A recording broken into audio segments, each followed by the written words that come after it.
بات شروع کرتے ہیں بخاری شریف کے ایک نہایت ہی خوبصورت اور ایمان افروز واقعے سے۔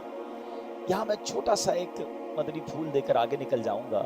عقل مندوں کے لیے اشارہ کافی ہے کہ جناب کرٹیسزم کرنے والے جنہوں نے نہ قرآن پڑھا نہ حدیث پڑھا، اگر کوئی واعظ، اگر کوئی عالم، اگر کوئی مبلغ اپنے بیان میں کوئی واقعہ سنا دے تو کہتے ہیں دیکھو بھائی یہ واقعہ سناتے ہیں، قرآن حدیث کی بات نہیں کرتے۔ اللہ کے بندوں، قرآن واقعات سے بھرا ہوا ہے، احادیث واقعات سے بھری ہوئی ہیں، اور واقعات سنانے کا مقصد یہ ہے کہ بات اگزامپل سے جلدی سمجھ آ جاتی ہے۔ تو آج میں اپنی طرف سے نہیں، بخاری شریف کا واقعہ سنانے جا رہا ہوں۔ نبی پاک علیہ الصلوۃ والسلام نے بتایا 3 دوست تھے، وہ سفر پر گئے، اور جب سفر پر گئے تو انہوں نے دیکھا کہ راستے میں رات ہو گئی، تو انہوں نے ٹھہرنے کے لیے کوئی جگہ تلاش کرنا شروع کی۔ آج تو بڑا ماڈرن زمانہ ہے، ہم کہیں ٹریول پر جائیں، بائی روڈ جائیں، دنیا میں کہیں بھی ہوں، رات گزارنی ہو تو موٹیل، ہوٹل یا کوئی نہ کوئی ریسٹ ہاؤس مل جاتا ہے۔ تو اس زمانے میں تو ایسا کچھ نہیں تھا۔ اس زمانے میں لوگ کہاں رکتے تھے؟ کوئی غار ڈھونڈ لیتے تھے، کوئی کیو ڈھونڈتے تھے اور وہیں جا کر رات گزار لیتے۔ ایسے ہی کیا، وہ تینوں دوستوں نے ایک غار ڈھونڈا، صفائی کی اور کہا یہاں رات گزارتے ہیں، صبح پھر ٹریول جو جرنی ہے وہ آگے چلائیں گے۔ اب کیا ہوا؟ جب وہ رات اس غار میں گئے، اللہ کی کرنی ایسی ہوئی کہ ایک بڑی سی چٹان وہ گری اور اس نے اس غار کا منہ بند کر دیا۔ اب باہر نکلنے کا راستہ نہیں۔ اور آپ اس زمانے میں سمجھتے ہیں اس کا مطلب کیا ہوا؟ آج کے دور میں اگر کوئی پھنس جائے تو موبائل فون کر سکتا ہے، لوکیشن شیئر کر سکتا ہے، انٹرنیٹ کا زمانہ ہے کہ بھائی یہاں پھنسا ہوا ہوں، ذرا ریسکیو کرو۔ اس زمانے میں ایسا ہونے کا مطلب یہ تھا کہ لائف از کلوز ناؤ، ختم، اب بھوکے پیاسے مرنا ہی ہے، کسی کو پتہ ہی نہیں ہم کون سی جگہ پھنسے، کون بچانے آئے گا۔ تینوں دوست سوچنے لگے کہ اب ہوگا کیا۔ دین دے ڈیسائیڈڈ کہ یوں کرتے ہیں، مر تو لگتا تو ایسا ہی مر ہی جائیں گے، اللہ سے دعا کرتے ہیں اور باری باری ہم تینوں اپنی زندگی کا کوئی ایسا عمل اللہ کی بارگاہ میں پیش کرتے ہیں جو ہم نے ایسا کیا ہے کہ ہمیں امید ہے کہ اللہ اسے قبول فرما چکا اور اللہ اس عمل کی وجہ سے ہمیں اس غار سے نجات دے گے۔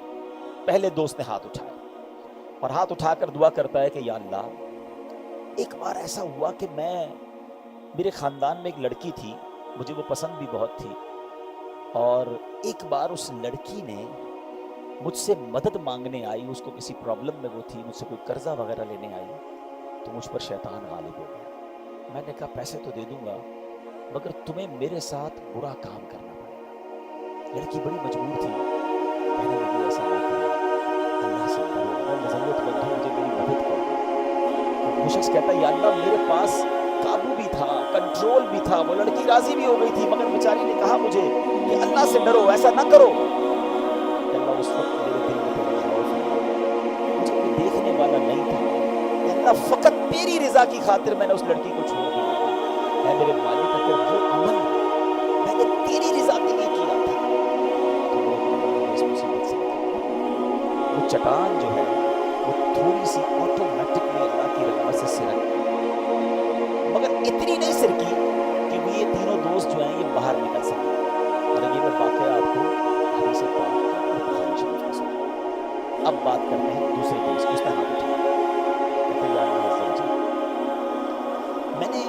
میں جنگلوں میں لکڑیاں وغیرہ کاٹنے جاتا تھا، اور جب وہاں سے لکڑیاں کاٹ کر کام کاج کر کے رات دیر سے آتا تھا تو میں اپنے والدین کو سب سے پہلے بکریوں کا دودھ نکال کے پیش کرتا تھا اور اس کے بعد میں اپنے بچوں کو دودھ پلاتا تھا۔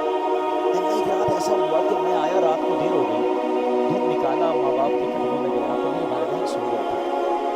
اے رب کریم، میں سوچ میں پڑ گیا کہ والدین سو گئے تو بچوں کو کیسے پلائیں؟ ادب تو یہ کہتا ہے کہ ماں باپ کو پہلے پلائیں۔ بچے کہتے رہے بابا جان ہمیں بھی پلائیں، میں کہا نہیں۔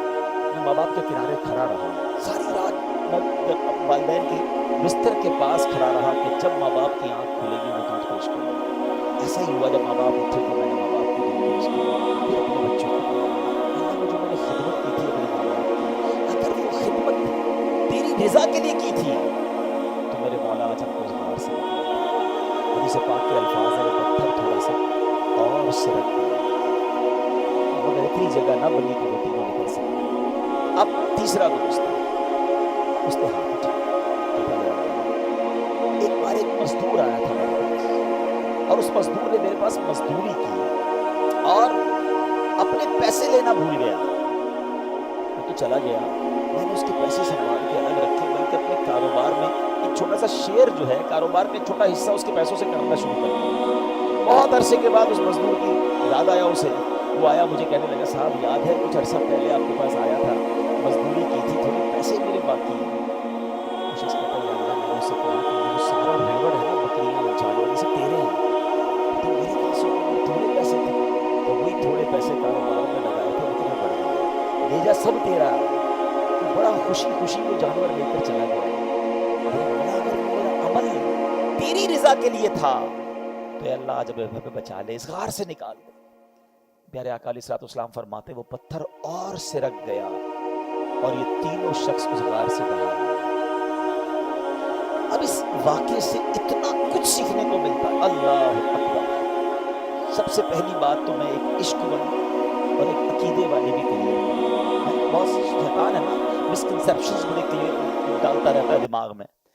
ان تینوں لوگوں نے اللہ کی بارگاہ میں اپنے نیک عمل کا واسطہ پیش کیا، ایسا ہی ہے جو انہوں نے خود کوئی نیکی کی تھی اس کا واسطہ، اس کا وسیلہ اللہ کی بارگاہ میں پیش کیا۔ اور یہ واقعہ سنا کون رہا ہے؟ نبی پاک علیہ الصلوۃ والسلام۔ کس کو سنا رہے ہیں؟ صحابہ کرام کو۔ کون سی کتاب میں ہے؟ بخاری شریف میں، ٹھیک ہے۔ اگر یہ کام ٹھیک نہ ہوتا، اللہ کی بارگاہ میں وسیلہ پیش کرنا درست نہ ہوتا تو میرے آقا بیان نہ فرماتے۔ اٹ مینز نبی پاک تو تعلیم دے رہے ہیں کہ دیکھو ان لوگوں نے اللہ کی بارگاہ میں اپنے نیک عمل کا وسیلہ پیش کیا، اللہ نے انہیں اسکیپ کر دیا، اس جگہ سے یہ نکل آئے۔ تو میرا سوال یہ ہے، ہم گناہ گار، ہم سیاہ کار، سراپا خطا کار، ہم اپنے نیک عمل کا واسطہ پیش کریں وہ رب قبول فرما لے، تو جو سراپا عبادت گزار غوث اعظم ہوں، عبادت کے شہنشاہ صحابہ کرام ہوں، اور سب کو عبادت سکھانے والے نبی پاک علیہ الصلوۃ والسلام ہوں، اگر کوئی امتی نبی پاک کا واسطہ پیش کرے کہ اللہ میری دعا قبول کر لے، مجھ سے مصیبت ٹال دے، صحابہ کا واسطہ پیش کرتا ہوں، اولیاء کا واسطہ پیش کرتا ہوں، تو یہ تو حدیث پاک سے سیکھنے کو مل رہا ہے۔ تو ایسی کسی بات میں کوئی کنفیوژن دماغ میں نہیں آنی چاہیے۔ اب تھوڑا سا آگے چلتے ہیں، یہ تین عمل کیا تھے؟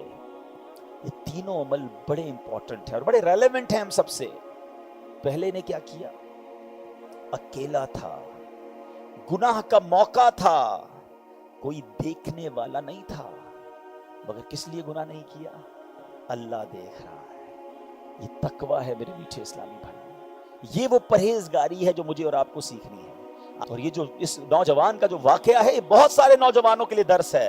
آج کل لوگ ملک بدل کر جاتے ہیں، یار وہاں چلتے ہیں ذرا، وہاں غلط کام کریں گے، یہاں تو جاننے والے ہیں نا، یہاں کوئی دیکھ لے گا، فلاں ملک چلتے ہیں، فلاں علاقے میں چلتے ہیں، اس اپنے محلے سے باہر چلتے ہیں، کیا وہاں اللہ نہیں دیکھ رہا؟ سیکنڈ جو دعا تھی، اس بندے نے کیا کیا تھا؟ ماں باپ کی خدمت کی تھی۔ کیسی خدمت کی؟ اپنے بچوں سے پہلے ماں باپ کی خدمت کرتا تھا۔ ماں باپ کی جو خدمت ہے نا، اللہ اکبر، یہ بہت بڑی نیکی ہے۔ اے وہ خوش نصیب بچوں جن کے ماں باپ زندہ ہیں، یقین کرو یو آر سو لکی۔ اب تو ماں باپ سے ملنے کے لیے بہت سو کو قبرستان جانا پڑتا ہے، ایسا نہ کرو، یہ ہے تو ان کی خدمت کرو۔ تیسرا وہ شخص جس نے دعا کی، اور وہ کیا دعا تھی؟ اس نے کیا کیا تھا؟ اس نے امانت جو ہے وہ پراپر واپس لوٹائی، بلکہ اس میں انہانس کر کے اور بڑھا کر لوٹائے۔ ادھر حال کیا ہے؟ ارے وہ بھول گیا نا، ٹھیک ہے بس ہمارے ہو گئے، حساب میں اس کو یاد ہی نہیں آ رہا، یاد نہیں آ رہا تو پھر تو اپنے ہی ہو گئے نا۔ استغفر اللہ۔ آپ یاد رکھنا، یہاں دے دو، جس نے یہاں کسی کے دبائے ہیں نا وہاں نہیں دے سکے گا۔